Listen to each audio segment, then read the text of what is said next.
PlayStation 3 to konsola kultowa, o czym mogliście się przekonać w moim poprzednim materiale. Ale czym jest konsola bez gier?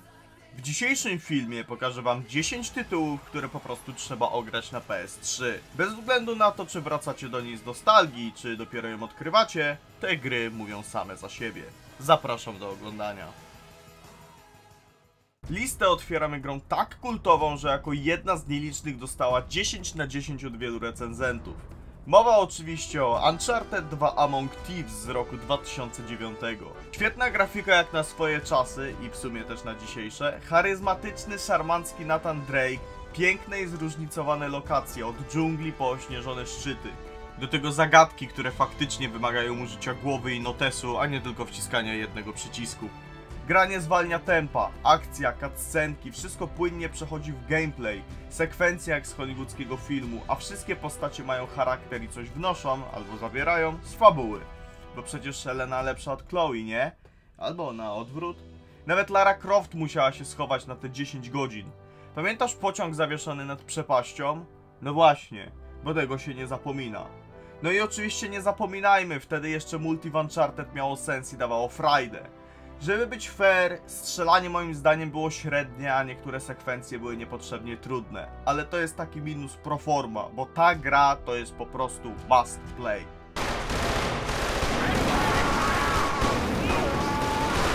Miejsce 9. Killzone 2. FPS z 2009, który rozjechał konkurencję jak czołg. Grafika? Obłęd. Deszcz, pył, światło, wszystko wyglądało nierealnie dobrze. Na PS3 to był techniczny cud. Ale to nie wszystko. Gameplay był ciężki, brutalny, powolny, ale cholernie satysfakcjonujący. Bronie waliły z siłą, celowanie wymagało skupienia, Helgaści nie stali jak debile, flankowali, zasłaniali się, próbowali cię ograć. I twoi towarzysze umierali z wrzaskiem, bez patosu, bez melodramatu. Po prostu wojna. Misja z przejęciem mostu, minimalizm w najlepszym wydaniu, piach, ogień, napięcie, krok po kroku, centymetr po centymetrze, żadnego spektaklu, tylko brudna robota. A co ciekawe, Killzone 2 powstał po tym, jak Sony reklamowało jedynkę jako Halo Killer. Serio. I choć pierwsza część nie dowiozła, to Killzone 2 już miał szansę. To był ich moment chwały, no prawie. Bo nie wszystko jest idealne, sterowanie bywało toporne, celowanie jak w pancerzu, a zakończenie, no, mocno średnie, niesatysfakcjonujące. Ale mimo to, Killzone 2 to coś więcej niż shooter. To klimat, ciężar, techniczne mistrzostwo. Must play. Serio, jeśli chcesz poczuć, jak wyglądały gry na PlayStation 3 w piku tej konsoli, to musisz zagrać w Killzone 2.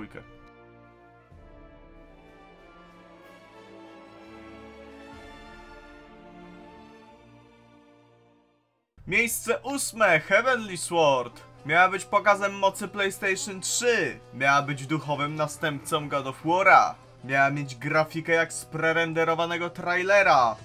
I nie spełniła wszystkich obietnic. Ale to wciąż była dobra gra. Heavenly Sword to dynamiczny hack and slash z silną kobiecą postacią Nariko i klimatem inspirowanym mitologią i kinem Wuxia. 3 style walki z płynnym przełączaniem się między nimi, efektowne finisze. Naprawdę, to się dobrze grało. Niektóre walki z bossami zapadały w pamięć, a cutscenki wyprzedzały swoje czasy. Andy Serkis, czyli Gollum, nie tylko użyczył głosu głównemu złolowi, ale też nadzorował scenki przerywnikowe. I to czuć. Narracja była filmowa, jak na PlayStation 3 z 2007 roku, to było coś. Oczywiście były wady, FPS-y siadały, gra była krótka, a lokacje i przeciwnicy niezbyt różnorodni. Ale wiecie co? Największym grzechem Heavenly Sword jest to, że została zapomniana. Dziś mało kto o niej mówi, a szkoda, bo może nie byłaby wielką legendą, ale była czymś więcej niż tylko tą grą z rudą babką. I nie chodzi o Aloy. O tą chudszą chodzi. Zeusie! Powrócił twój syn! Przybywam, by zniszczyć Olimp! Miejsce 7. God of War 3. Myślałeś, że poprzednie części były brutalne i pełne rozmachu? Sam Kratos mówi: podtrzymaj mi łańcuch, mordo. Co jeśli powiem ci, że w tej części tłuczesz się z Herkulesem, Zeusem i Tytanami? Witaj, bracie. Ta gra to apogeum gniewu, mięśni, krwi i strachu. To interaktywny film, w którym ktoś dostał zniżkę na hektolitry sztucznej posoki. Gra wygląda genialnie, nawet dziś działa płynnie i nie bierze jeńców. Dokładnie tak jak jej protagonista. Miałeś już dość Kratosa? No to Sony mówi jeszcze nie. A moja mama?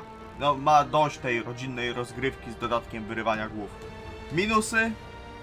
A bo ja wiem. Może to, że ciężko patrzeć na inne gry bez lekkiego niedosytu?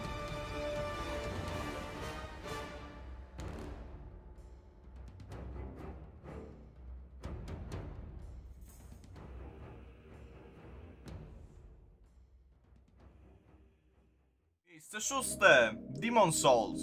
Zanim Dark Souls zrobiło furorę na YouTubie, zanim ludzie zaczęli rzucać padami przez spokój i mówić git good, było to. Demon Souls, ojciec chrzestny gatunku, który miał gdzieś twoją godność, czas wolny i chęć do życia. Gra, która zaczynała się od śmierci. Dosłownie. I od tego momentu jest tylko gorzej. Ale to właśnie dlatego ludzie ją kochają. Nie za grafikę, chociaż jak na PS3 to była przyzwoita. Nie za fabułę, bo nikt jej nie ogarniał i tam fabuły to prawie nie było. Ale za klimat, mrok i to słodkie uczucie, że po 3 godzinach zabiłeś jednego bossa. To była gra dla masochistów, zanim stało to się modne. I chociaż dziś już nikt nie pamięta, jak wyglądał serwerowy hub, to ci, którzy przeszli ją na premierę, to byli naprawdę żołnierze i świry. Minusy? Drewniana kamera, lagujące PvP i fakt, że musiałeś czytać Wikipedię, żeby w ogóle wiedzieć, gdzie masz iść. Ale hej, tak miało być. Na miejscu 5. Resistance Fall of Man. To gra, która może dziś wygląda trochę jak szarobury wujek Halo, ale wtedy to było coś. Przenieśmy się do II wojny światowej. Pewnego malarza pokonały kosmiczne pasożyty. Alternatywna historia, Londyn pod okupacją Chimery. A my? Amerykański żołnierz, który musi ogarnąć cały ten syf. Typowe? No na pewno. Ale Resistance robiło robotę. I to nie przez grafikę, bo była... no jaka była, ale przez klimat. Opuszczone wioski, zgliszcze Europy, dźwięki potworów w kanałach. To serio wciągało. Do tego system zdrowia bez autoregeneracji, oldschoolowy HUD i broń, która miała charakter. Auger, karabin strzelający przez ściany. Bullseye z magnetycznym śledzeniem. To nie było tylko strzel, przeładuj, powtórz. To była gra, która próbowała być czymś więcej. I Resistance to nie jest arcydzieło, ale to jest bardzo solidna podstawa. Gra, która nie bała się być poważna i brudna w czasach, gdy FPS-y starały się być rewolucyjne, takie inne.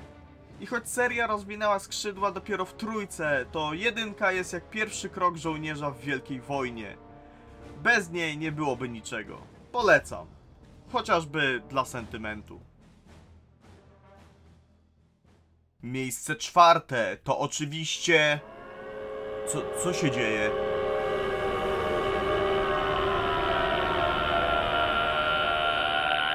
Tak jest, to Siren Blood Curse, remake, reinterpretacja Forbidden Siren 1. Klasycznego japońskiego horroru, który przez swoją trudność przestraszył więcej graczy niż potwory w samej grze. Po tej traumie powstała 2, bardziej przystępna, ale potem twórcy postanowili wrócić do korzeni i tak narodził się Blood Curse. Gra, która zachwyca klimatem, dziwnym montażem i dźwiękiem, od którego robi się nieswojo już nawet w menu. Fabuła? Trafiamy do przeklętej japońskiej wioski Hanuda, gdzie coś poszło bardzo nie tak. Krwawy kult, ludzie przemienieni w Shibito, czyli nieumarłych, którzy się śmieją, mówią i nie umierają.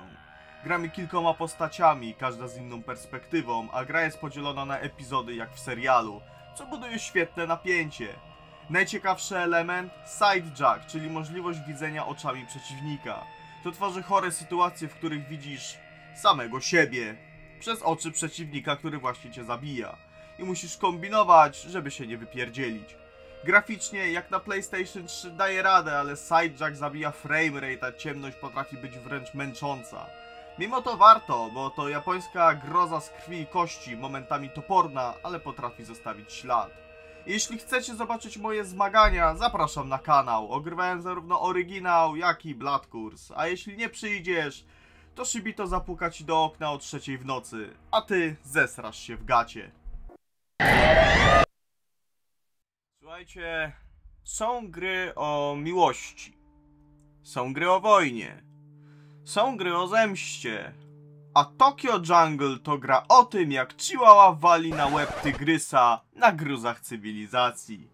W postapokaliptycznym Tokio nie ma już ludzi, zostały tylko i wyłącznie zwierzęta i walczą o przetrwanie, dosłownie walczą o przetrwanie. To jedna z tych gier, które nigdy nie powstałyby poza Japonią. Zaczynasz jako piesek, żresz kurczaki, unikasz panter, walczysz o terytorium, a kiedy uda ci się przeżyć wystarczająco długo, możesz się rozmnażać i kontynuować jako kolejne pokolenie. To dziwne, ale to działa i wciąga. Nie pytajcie mnie, co brali twórcy, pytajcie, gdzie można to kupić. To nie jest gra dla każdego, ale nigdzie indziej nie zobaczysz, jak koń kopie dzika w twarz, żeby zająć skrzyżowanie przy Shibui. I to właśnie pokazuje, jak PlayStation 3 miało jaja. Gra może nie leżeć każdemu, ale warto ją odpalić dla samej wiedzy, czym to w ogóle było.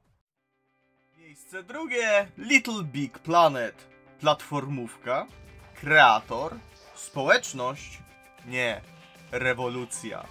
Little Big Planet nie tylko wyglądało jak ręcznie szyty sen, ale też dawało coś, czego w tamtych czasach nie dawał nikt. Pełną swobodę tworzenia. Chcesz poziom w dżungli z zagadkami? Proszę bardzo. Chcesz karuzelę śmierci z ognistymi kulami i dramatyczną muzyką? Dawaj. Chcesz zrobić Space Invadersa, Mario, Silent Hill albo cały film interaktywny? No czemu w sumie nie? A wszystko to za pomocą jednego pada. Ale Little Big Planet to nie tylko edytor, to klimat, styl i Sackboy, ikona generacji.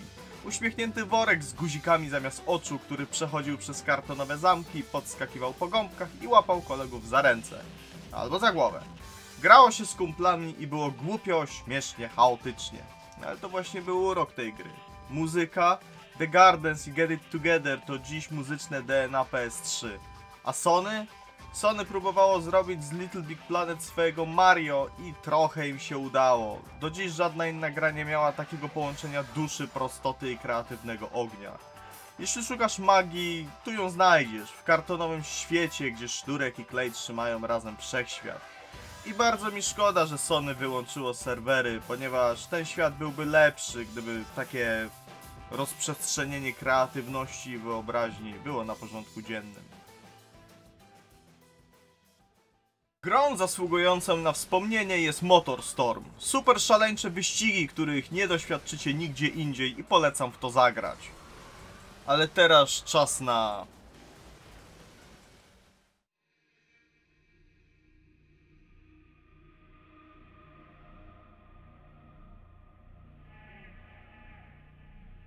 Miejsce pierwsze to oczywiście Metal Gear Solid 4 Guns of the Patriots. To nie jest gra, którą się po prostu przechodzi. To gra, którą się przeżywa. Od pierwszego kadru po ostatnie westchnienie Snake'a. Metal Gear Solid 4 to epilog całej sagi, który wbija w fotel z siłą, jakiej PlayStation 3 wcześniej nie widziało. Już sam początek, wojna w bliskowschodnim piekle, Snake na lekach, sponiewierany, otoczony przez maszyny i żołnierzy. Wszystko wyglądało tak dobrze, że przez lata ludzie myśleli, że to prerenderowane cutscenki. Ale nie. To był gameplay. Grafika na tamte czasy absurdalna. Modele twarzy, światło, fizyka. Każda misja wyglądała inaczej, bo każda była w innym zakątku świata. Wojnę widzieliśmy z bliska, brudną, bezsensowną, wypchaną korporacyjną kontrolą. A Snake? Snake był cieniem dawnego siebie. Ale właśnie to czyniło go najbardziej ludzkim bohaterem w historii serii Metal Gear Solid. Gameplay? Zaskakująco otwarty jak na liniową grę. System kamuflażu Octocamo, który dostosowuje się do otoczenia. Nowy interfejs, mnóstwo broni, sklep drabin, możliwość wyboru stylu rozgrywki, skradanie, akcja. Ale i tak najważniejsze było coś innego. To były cutscenki, dialog i historia. To tu wracają starzy bohaterowie. To tu widzisz, jak każdy z nich się zmienił. I nie tylko Snake. Otacon, Meryl, Naomi, Raiden, Ocelot. Każdy z nich ma swoje demony, swoje miejsce w tej historii. i Kojima im to miejsce daje. Wiele scen wbija się w pamięć na zawsze. Shadow Moses, mikrofala, gdy Snake czołga się dosłownie się rozkładając, starcie starego i nowego, technologii i ludzi. I finał, bez słów, a jednak pełen znaczeń. To nie jest gra idealna. Są długie scenki, wręcz filmy 70-minutowe. Są dziwaczne momenty i tak mówię tutaj o Johnnym. Ale jako domknięcie jednej z najważniejszych historii w grach wideo, to dzieło wybitne. Metal Gear Solid 4 to list miłosny do fanów. To podziękowanie i naraz pożegnanie. I manifest Kojimy, że gry mogą być czymś więcej niż tylko grami. I tak, jest ekskluzywna na PlayStation 3. Nie zagramy na PlayStation 4. Nie ma oficjalnej wersji na PC-ty. Tylko PlayStation 3. Tylko wtedy i tylko raz w życiu. Więc jeśli masz tę konsolę i choć odrobinę serca do gier z duszą, to zagraj. Bo Metal Gear Solid 4 to coś więcej niż tytuł na liście. To punkt kulminacyjny całej epoki. Mam nadzieję, że dane mi będzie kiedyś z wami zagrać w Metal Gear Solid 4 na żywo. I od razu zapraszam was na film o Metal Gear Solid 4 oraz przejście Metal Gear Solid Remake, który pojawi się na moim kanale przedpremierowo. Dzięki za oglądanie i do następnego.